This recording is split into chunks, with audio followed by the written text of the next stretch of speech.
వెంకటేశ్వర స్వామికి అపచారం తలపెడితే నెక్స్ట్ జన్మలో కాదు ఈ జన్మలోనే పనిష్మెంట్ ఇస్తాడని, అలాంటి వెంకటేశ్వర స్వామి వితరణ చేయడం కోసం కడాన ప్రసాదాల్లో కూడా నేను ఏదైతే చెప్పానో అలాంటి ముడి సరుకులు ఏవైతే వాడారో ఇవన్నీ నాసిరకం కాకుండా అపవిత్రమైన ముడి సరుకులను వాడారు.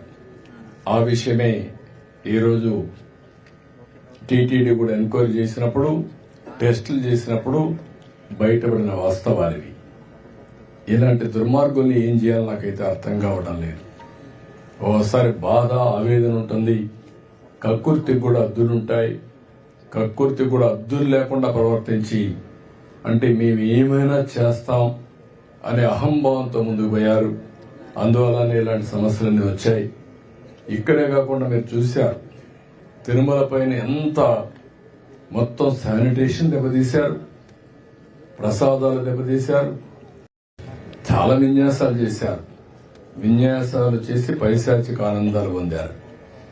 అందుకే నేను చెప్పింది ఏంటంటే ఈ రోజే కాదు, చాలా రోజులు భక్తులందరూ మనోభావాలు దెబ్బతిని చాలా మంది చాలా విధాలుగా బాధపడ్డారు. తిరుపతిలో దుర్ఘటన తనను తీవ్రంగా కలిచివేసిందని సీఎం చంద్రబాబు ఆవేదన వ్యక్తం చేశారు. తిరుమల శ్రీవారి వైకుంఠం ద్వారా దర్శనం టికెట్ల కోసం వచ్చిన భక్తులు తొక్కిసలాట్లో చనిపోవడం పట్ల దిగ్భ్రాంతికి చెందారు.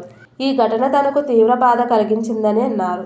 తిరుపతిలో తొక్కిసలాట ఘటనపై బుధవారం రాత్రి డీజీపీ, టీటీడీ ఈవో, జిల్లా కలెక్టర్ ఎస్సీలతో సీఎం సమీక్ష నిర్వహించారు. దేవుడి దర్శనం కోసం వచ్చిన భక్తుల ప్రాణాలు కోల్పోవడం చాలా విచారకరమని సీఎం అన్నారు. ముందు జాగ్రత్త చర్యలు తీసుకోవడంలో విఫలం కావడంపై అధికారులపై తీవ్ర అసంతృప్తి, ఆగ్రహం వ్యక్తం చేశారు.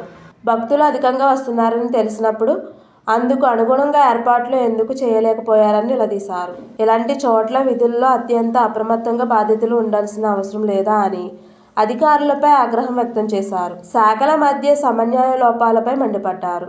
క్షత్రగాత్రులకు అందుతున్న వైద్యంపై జిల్లా అధికారులు సీఎంకు విచారించగా మృతుల సంఖ్య పెరగకుండా బాధితులకు మెరుగైన వైద్యం అందేలా చూడాలని వారిని సీఎం ఆదేశించారు. టీటీడీ టికెట్లు ఇచ్చే కౌంటర్ల నిర్వహణ, భద్రతను పునర్సమీక్షించాలని స్పష్టం చేశారు.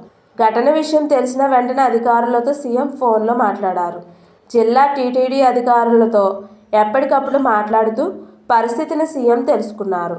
ఘటనలో గాయాలైన వారికి అందుతున్న చికిత్సపై ఆరా తీసి మెరుగైన వైద్యం అందించాలని సూచించారు. ఉన్నతాధికారులు ఘటన స్థలానికి వెళ్లి సహాయక చర్యలు చేపట్టాలని ఆదేశించారు.